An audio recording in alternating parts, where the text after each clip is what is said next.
Welcome to மதி சமையல். இந்த என்ன பார்க்க போனால் பன்னீர் பட்டர் மசாலா தான் பார்க்க போகிறோம். வீட்டுக்குள்ள போக முன்னாடி சேனல் புது மெம்பர் இருந்தீங்கன்னா லைக் பண்ணிடுங்க, ஷேர் பண்ணிடுங்க, சப்ஸ்கிரைப் பண்ணிடுங்க. இப்போ வாங்க வீடியோக்குள்ளே போகலாம். இன்னைக்கு வந்து பன்னீர் பட்டர் மசாலா எப்படி பண்ணுறதுன்னு பார்க்கலாம். ஏற்கனவே நான் இது வீடியோ போட்டிருக்கேன். அது ஒரு வேறு மெத்தடு, இது வந்து வேறு மெத்தடு. எப்படி செய்யுதுன்னு பார்க்கலாம். நான் வந்து இன்னைக்கு 200 கிராம்ஸ் வந்து பன்னீர் எடுத்திருக்கேன். வாங்க செய்யறது எப்படின்னு பார்க்கலாம். ஸ்டவ் ஆன் பண்ணி கடாய் வச்சுட்டேன். கடாய் காஞ்சிடுச்சு. 2 டேபிள் ஸ்பூன் ஆயில் போட்டுக்கலாம். இப்போ வந்து நம்ம வெங்காயம் தக்காளி தான் வதக்க போகிறோம். அதனால் 2 டேபிள் ஸ்பூன் எண்ணெய் வந்து போதும். எண்ணெய் வந்து காஞ்சிடுச்சு. இங்கே பாருங்கள், நான் 4 லவங்கம், ஒரு 2 துண்டு வந்து பட்டை எடுத்துருக்கேன். முதல்ல அது எண்ணெயில் போட்டுக்கலாம்.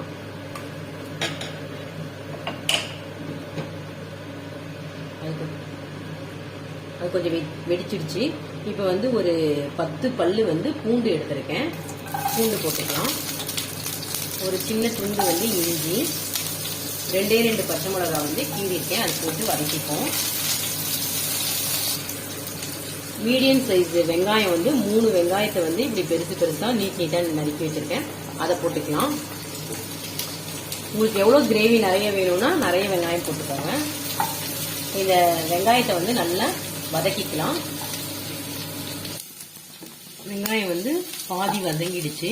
இந்த சமயத்தில் வந்து மீடியம் சைஸு 3 தக்காளி எடுத்து வச்சிருக்கேன். 3 தக்காளியை வந்து போட்டுக்கலாம்.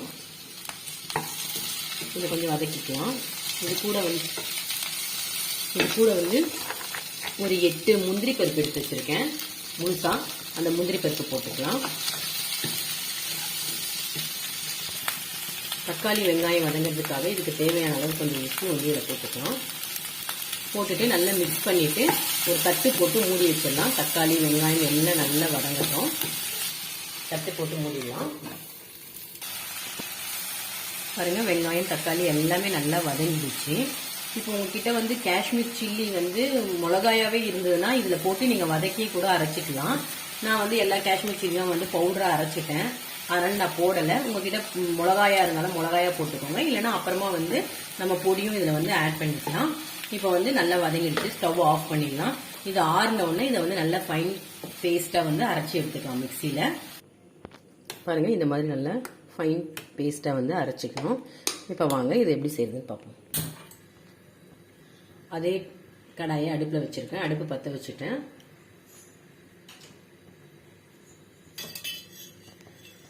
இந்த சின்ன டேபிளால் 4 டேபிள் ஸ்பூன் வந்து ஆயில் போட்டுக்கிறேன். இது வந்து பன்னீர் பட்டர் மசாலான்றதுனால நான் பட்டர் வந்து ஒரு 1 டேபிள் ஸ்பூன் போட்டுக்கிறேன். பாருங்க, எண்ணெய் வந்து நல்லா காஞ்சிடுச்சு. இப்போ வந்து 2 ஏலக்காய், ஒரு சின்ன துண்டு பட்டை, அதை முதல்ல போட்டுக்கலாம்.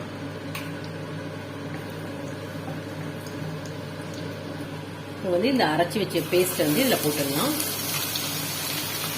பாருங்க, இப்போ அந்த பேஸ்ட் எல்லாம் போட்டு நல்லா வதக்கிடுங்க ஒரு 2 நிமிஷம். இந்த மிக்ஸி ஜார்லேயே தண்ணி ஊற்றி இதில் ஊற்றிடலாம்.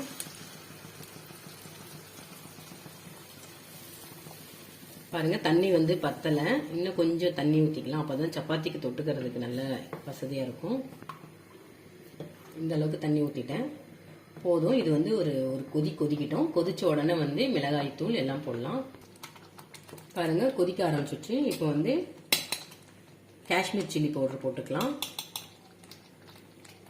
உங்களுக்கு காரம் எப்படி வேணுமோ, ஏற்கனவே பச்சை மிளகாலாம் போட்டிருக்கோம். அதனால உங்களுக்கு எப்படி வேணுமோ காரம் அவ்வளோ போட்டுக்கோங்க. இப்போ நான் வந்து 1.5 டேபிள் ஸ்பூன் போட்டிருக்கேன். உப்பு வந்து ஏற்கனவே நம்ம அரைக்கும் போது வதக்கும் போது போட்டுட்டோம். உப்பு செக் பண்ணிக்கோங்க. பத்தல்னா கொஞ்சம் போட்டுக்கலாம். இப்போ இதை வந்துட்டு நம்ம ஒரு தட்டு போட்டு மூடி வச்சிடலாம். ஒரு 5 நிமிஷம் நல்லா வந்து கொதிக்கிட்டோம். அந்த மிளகாய் தூளோட பச்சை வாசம் போடும். வெங்காயம் தக்காளியெல்லாம் நம்ம ஏற்கனவே வந்து வதக்கி தான் அரைச்சி செஞ்சுருக்கிறோம். அதனால மிளகாத்தூள் வாட போகிற வரைக்கும் அது வந்து ஒரு 5 நிமிஷம் மூடி வச்சு கொதிக்கலாம். சிம்மில் வச்சுருங்க அடுப்பை, இல்லைன்னா ரொம்ப தெரிக்கும். 5 மினிட்ஸ் ஆயிடுச்சு. நம்ம வந்து திறந்து பார்ப்போம்.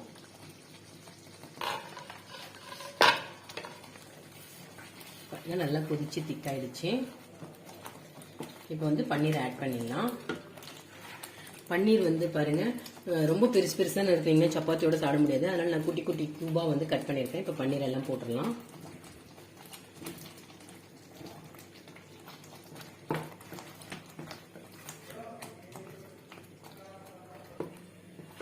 இப்போ இது கூட வந்து ஒரு சின்ன டேபிள் ஸ்பூன் வந்து கரம் மசாலா போட்டுக்கலாம். இவங்க கொஞ்சம் வந்து கஸ்தூரி மெத்தி எடுத்திருக்கேன். அது வந்து இலை இலையா அப்படியே இருக்கு. அதை என்ன பண்ணுங்க, கையில நல்லா இப்படி நசுக்கி தூள் பண்ணிட்டு இப்படி போட்டுடலாம்.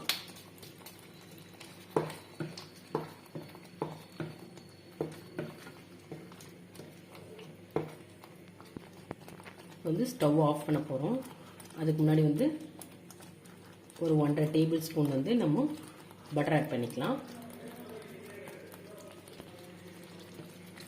பட்டர் போட்டுட்டு நம்ம இப்போ போட்டுட்டோம். ஸ்டவ்வை வந்து ஆஃப் பண்ணிடலாம். பன்னீர் பட்டர் மசாலா ரெடி. வீடியோ பிடிச்சிருக்கோம். நம்ம அடுத்த சந்திப்போம். Tata, bye bye.